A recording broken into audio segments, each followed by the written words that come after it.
fine. Chapter 39. Nights in the shelter, night after night. It was impossible to sleep through the explosions and the gunfire. Susan had a flashlight, but flashlights needed batteries, and batteries were hard to find. Instead, she lit a candle inside a flower pot, and by its dim light read to us. Peter Pan, A Secret Garden, The Wind in the Willows. Some were books she got from the library, others came from her own bookshelves. On his own, Jamie was reading Swiss Family Robinson over and over again. "We're like them," he said one night as the candlelit flickered off the shelter's tin walls. "We're in our cave, safe and warm." I shuddered. I had wrapped myself in a sheet because it was too hot for a blanket. I felt warm but not safe. I never felt safe in the shelter. "You are, though," Susan said.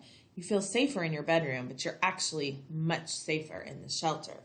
It didn't matter how I felt. She made me go into the shelter every time the sirens wailed. Men came and removed all the signposts from the roads across the village so that when Hitler invaded, he wouldn't know where he was. When he invaded, we were to bury our radio. Jamie had already dug a hole for it in the garden. When Hitler invaded, we were to say nothing, do nothing to help the enemy. If he invaded while I was out riding, I was to return home at once, as fast as possible by the shortest route.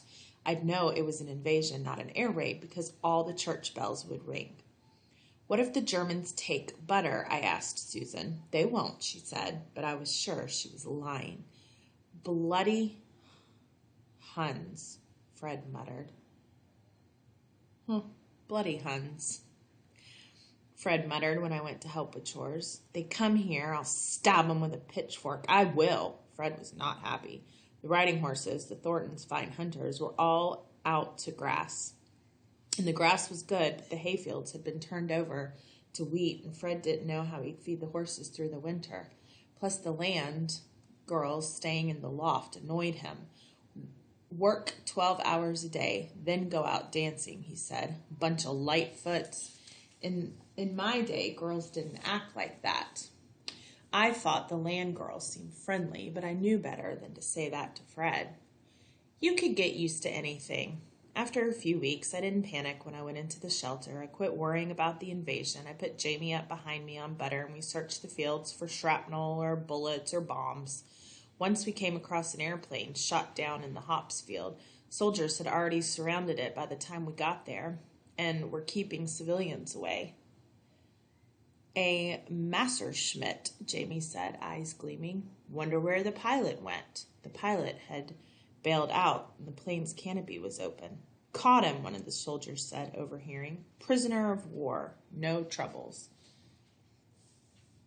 On a day in early August, Susan went to a WVS meeting. Jamie was tending the garden. He loved it, and I took off on Butter for my daily ride. I went to the top of the hill. I paused the way I always did to search the sea and sky. No airplanes, no big boats, but then I saw something in the distance, something small on the surface of the ocean, a tiny boat, a rowboat, pulling for shore. I watched it, wondering. It was headed not for the town harbor, but for one of the barbed wire sections of the beach. Was the prisoner lost? Surely he knew better than to land where there could be mines. I kept watching, frowning. The man, it looked like a man, I thought, in the boat continued to row straight for shore. Surely he could see the village from the water. Surely he knew it would be safer there. Unless, I thought, my blood running cold, he was a spy. A spy! I couldn't believe it. I didn't believe it. I always looked for spies from the hill. It was a habit, but that didn't mean, despite the posters, despite the rumors, that I actually expected to ever see a spy, but yet a single rowboat so far out. Where did he come from? Did he get dropped off by a submarine, a German submarine? If he wasn't a spy, why was he headed toward the deserted beach? I heard Susan's voice in my head. "Improbable," it said. That meant not likely. Still, it was one of the rules. Report anything suspicious at once. I turned Butter down the face of the hill, weaving through brush and tall grass, trying to keep the little boat in sight. It disappeared from my view as I got lower, and I sped up, cantering along the road that led to the barricaded beach. I stopped Butter in a copse of trees just as the beach came into view. It was low tide, and the sand stretched out wide and flat for a mile along the shoreline. Right in the center of the sand, the man stepped from his rowboat. He carried a suitcase and had a rucksack on his back. As I watched, he shoved the rowboat back into the water. The sea was quiet. The boat floated high above the gentle waves and began to drift sideways, following the shore. I swallowed hard. The man, an ordinary-looking man, at least from the distance, took something from his rucksack. He unfolded it and used whatever it was to dig a hole in the beach. He put the suitcase into the hole, covered the hole with sand, walked cautiously up the sand dunes toward the barbed wire. I couldn't see what happened next, but suddenly the man was on the other side of the fence, walking down the road toward me. I turned butter and galloped away. I could have gone to the airfield, but the police station was closer, and I knew where it was, near the school, near the shop where I'd had tea. I kept Butter to a canter, even on the cobblestone main street. I pulled him to a halt at the station, wrapped his reins around the handrail, and hurried up the steps as best I could. I didn't have my crutches. "I think I found a spy," I said to the first person I saw, a portly man seated behind a large wooden desk. "A spy on the beach." The portly man turned toward me. "Get a hold of yourself, miss," he said. "I can't understand you the way you're gabbling." I grabbed the edge of his desk for balance, and I repeated my words. The man looked me up and down, particularly down at the bad foot in its homemade shoe. I fought the urge to hide it. "How was it you saw this spy?" he asked. He had a little smile on his face. I realized he didn't believe me. "I was out on my pony," I began. I told the whole story. The hill where I always kept a lookout, the little boat, the suitcase buried in the sand.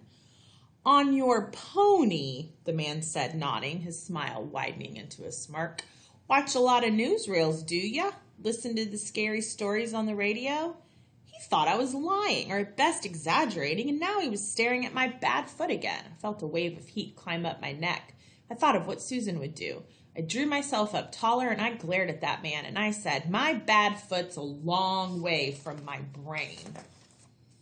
The man blinked. I said, "I would like to speak to your commanding officer. The government asks us to report anything suspicious, and that's what I am going to do. If you won't listen, I want to talk to someone who will." The second police officer took me more seriously. "We'll go in the squad car," he said, "see if we can find him." He asked if I needed help getting to the car.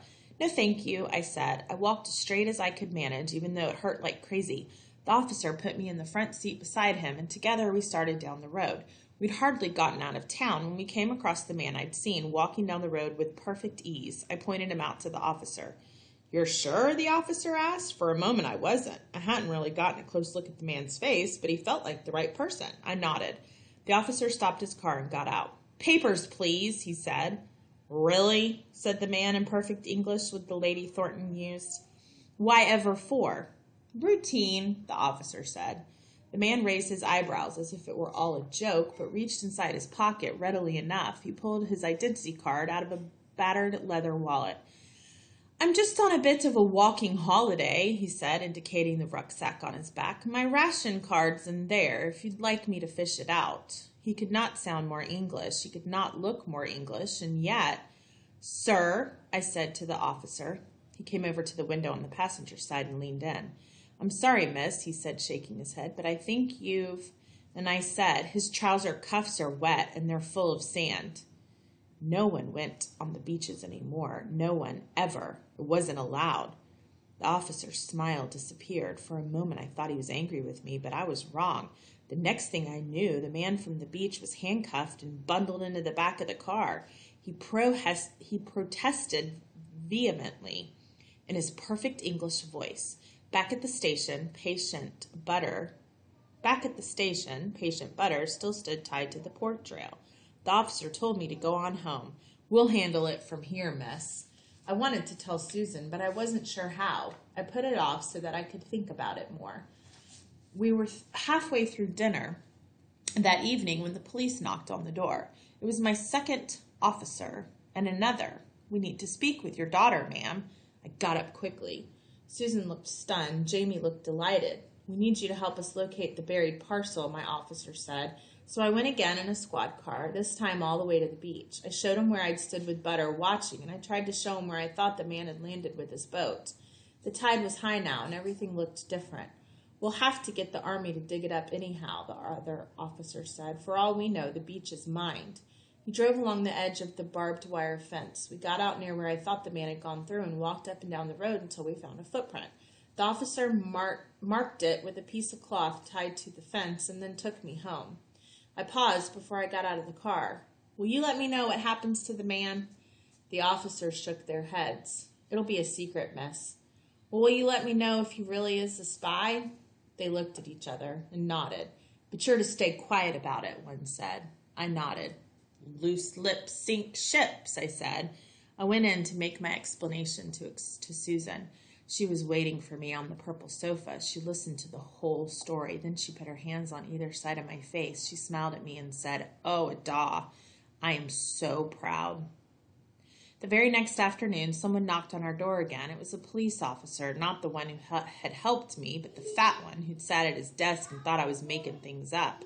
I need to apologize to your daughter, ma'am, he said.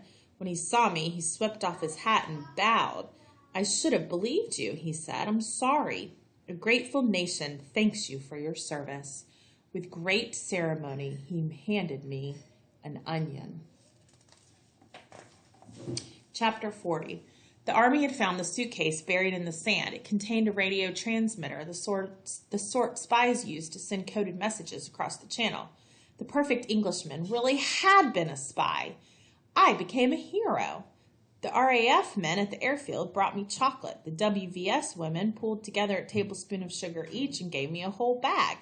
Daisy's mother from the pub hugged me whenever she saw me, and every time I went into the village, I was greeted with smiles and shouts of, There's our little spy catcher, or there's our good lass.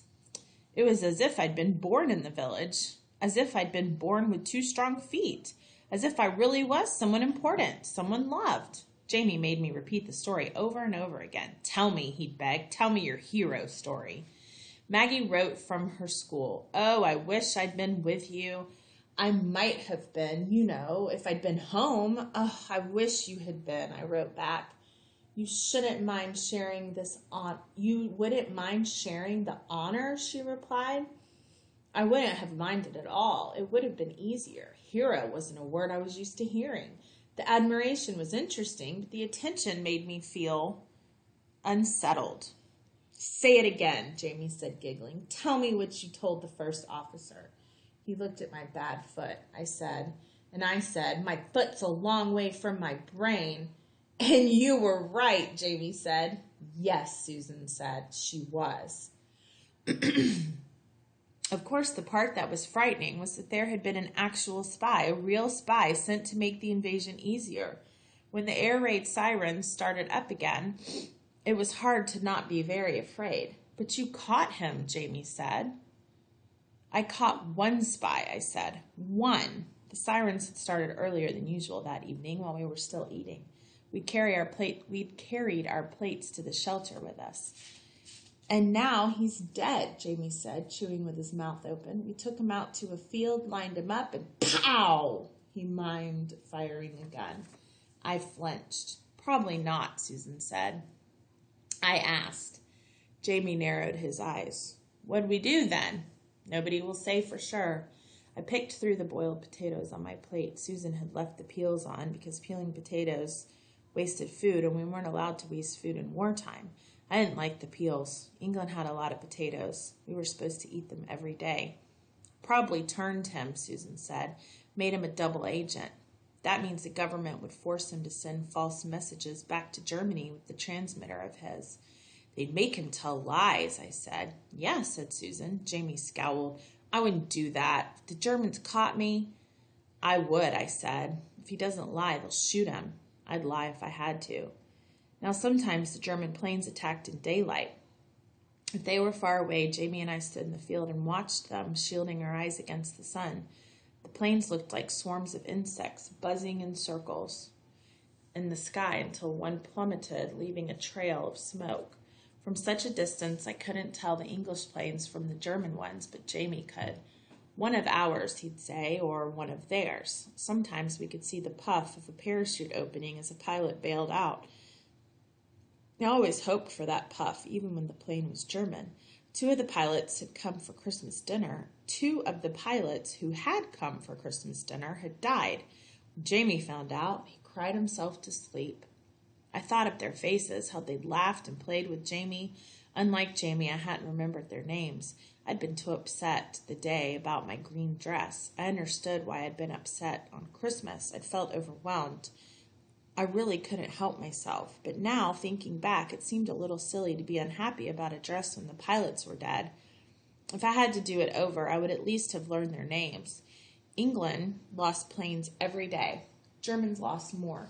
New planes flew into our airfield from the north of England. New pilots came straight from their training fields.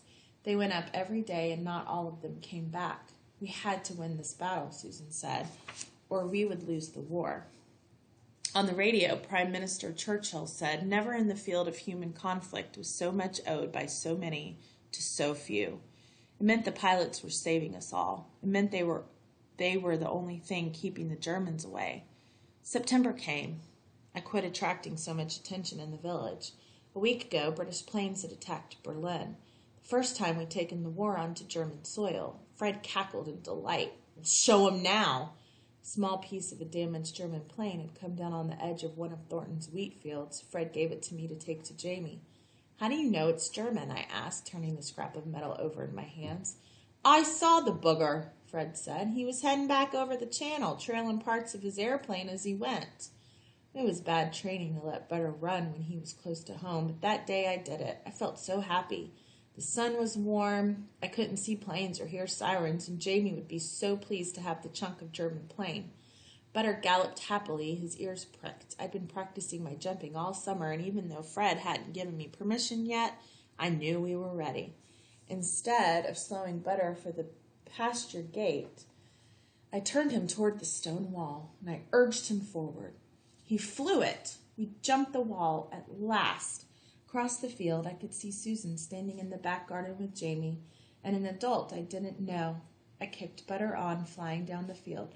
"Jamie!" I yelled. "I brought you a piece of a Messerschmitt." I pulled Butter up and patted his neck, laughing. "Did you see us jump?" I asked Susan. "Did you?" Then I recognized the woman standing beside her. It was Ma'am.